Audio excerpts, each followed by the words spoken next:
Then I took a smidge and applied it down there. This one's wife. Get stuffed, Sussex. I choose Princess Zara. Hello, I'm H.G. Tudor. If you want to make some money, I would suggest that you import some crockery to the Monty Shit Show area, because I very much suggest that the local shops haven't got any after elongated periods of plate smashing that will have taken place at a certain Monty Shit Show mansion with 47,000 flushing toilets.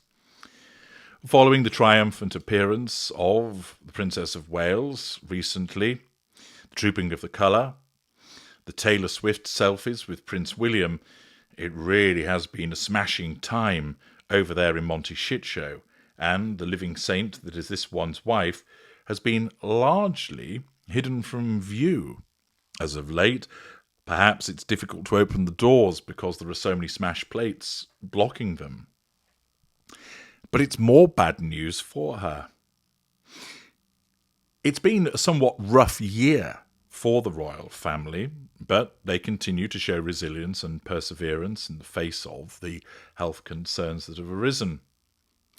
First of all, of course, there was the situation with King Charles and his cancer diagnosis, which meant that for a period of time he wasn't in a position to undertake public duties. Thus, the firm was a man down for a period of time.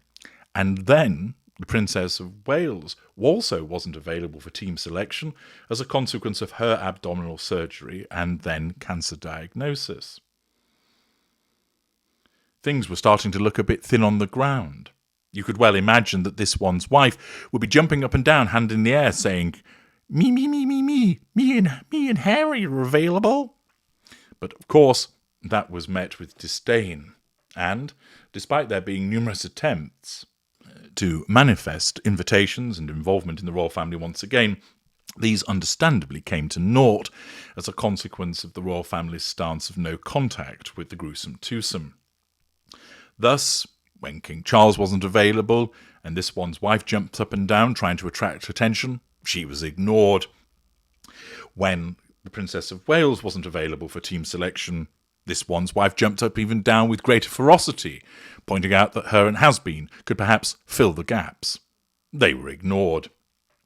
Just recently, the eternal trooper that is Princess Anne, wasn't available for team selection as a consequence of her horse-related accident. And although Charles had returned to team selection, it was looking like matters were somewhat thin on the ground. And of course, not only would this one's wife be revelling in the misfortune of the royal family because those people are painted black, but her narcissism would also be telling her that here was a glorious opportunity for her and Harry to waltz back into the royal family and save them. Yes, that's the level of delusion under which this woman operates. That her narcissism would sweep under the carpet and not have any regard to what had gone on beforehand. It would dismiss it, and if anybody were to bring it back up, she would explain it away as no longer being relevant. Let bygones be bygones. It's water under the bridge. She would want to be seen as sweeping in triumphantly to the royal family to save it, as its various members suffered numerous health afflictions and therefore were not available to undertake the roles that they ordinarily would. Her narcissism would be causing her to strive to become involved because it would enable her to put herself not only at centre operations once again, with all of the benefits that come with that in relation to the prime aims, but it would also mean that she could hold it over the royal family by saying, I saved you.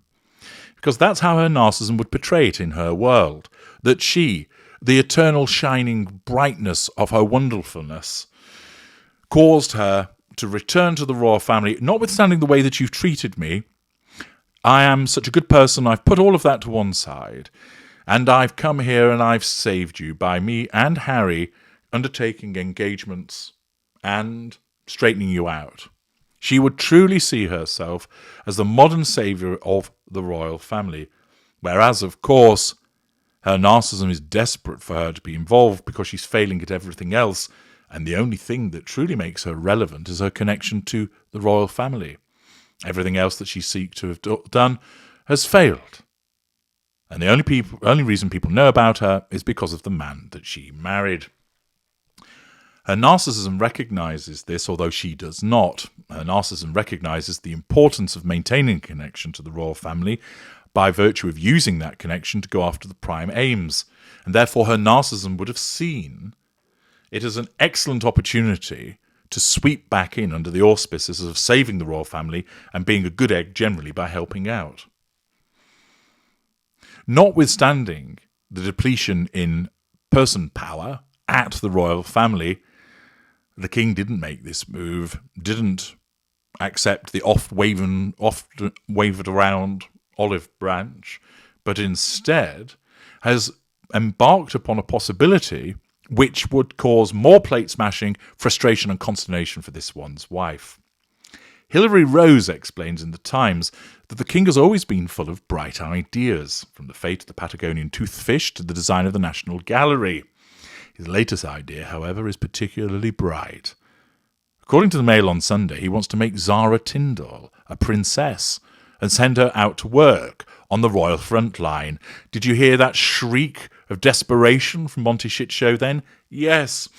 There's old nutcase jumping up and down in her best toothpaste outfit. What about me, Charles? Me, me, me, me, me, me, me, me, me, me. She's yelling, wanting the attention. I can fill in for you. I can help out. Sure I can. Me and Harry. But all she gets is silence. Ping me! Pick me! She yells. But she's not picked. Instead, Charles thinks, I don't want that idiot boy involved. No. I'll see what Zara fancies as being a princess.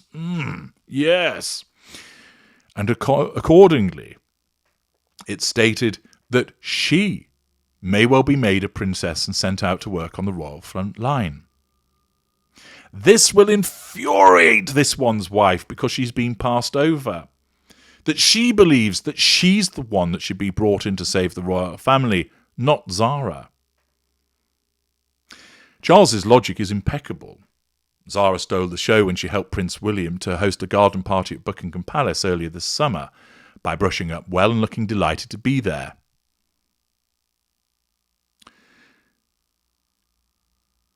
Hilary Rose explains that she's met Zara and her husband Mike and, hating to rain on the King's Parade, but suspects that his chances of getting her to spend her days opening scout huts and cutting ribbons are something close to zero. First of all, she doesn't want a title. Second of all, she has a job. Third, she's built a perfectly normal life for herself and her family. Royalty, what's in it for her? A place on the balcony for the fly past? Unlike some, I doubt she could care less. When Hilary Rose met her in 2011, 2 days after she got married, she's struggling to get her head around the title Mrs., never mind Princess Zara. It's quite weird being called Mrs. Tindall and having to wear a ring, she said. If an engagement ring is problematic, I can't help thinking the king has got his work cut out, getting her in a tiara at a state banquet. But his instincts are surely right. The public warm to Zara in a way that they don't warm to, say, the York sisters, who are allegedly keen to undertake more royal duties. The trouble is the public has little appetite for it.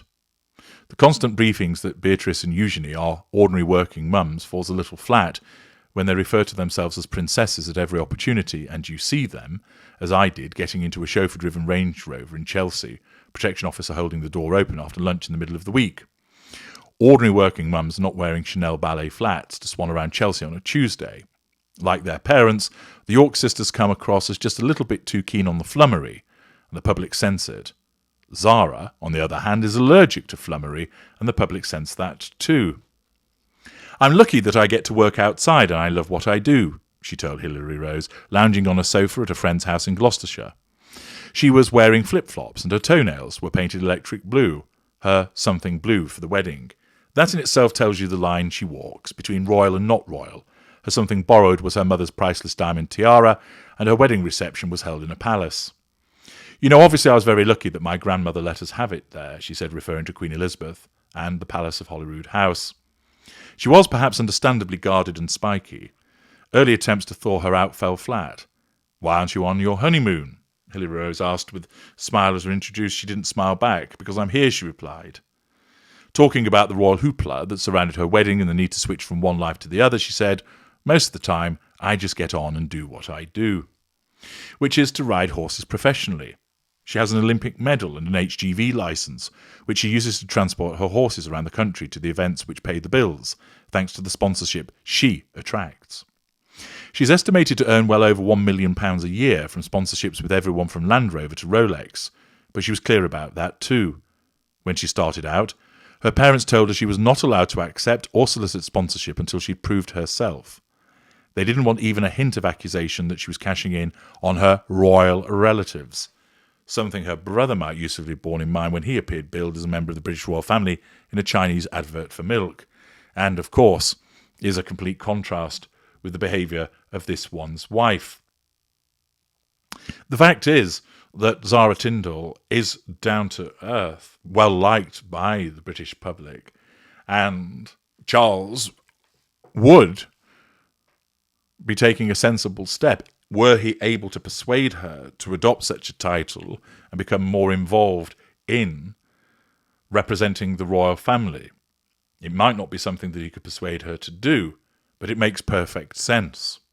But the very fact that Charles is considering this to try and elevate her to the inner circle, to encourage her to be a princess and to assist the royal family, whilst not offering a way back in to this one's wife, is something that this one's wife will find intolerable. She cannot compute why Zara Tindall should be chosen over her. I'm a duchess and she's not. Why won't they let me back in? The simple answer, of course, is the way that she has behaved, but her narcissism will not allow her to see that. And instead, she plucks another plate from the pile in the kitchen at Monty Shit Show and flings it on the floor as her heated fury overflows once again as a consequence of the fact that she has been overlooked because she isn't up to the job and there are better candidates than her. I'm HG Tudor. Thank you for listening.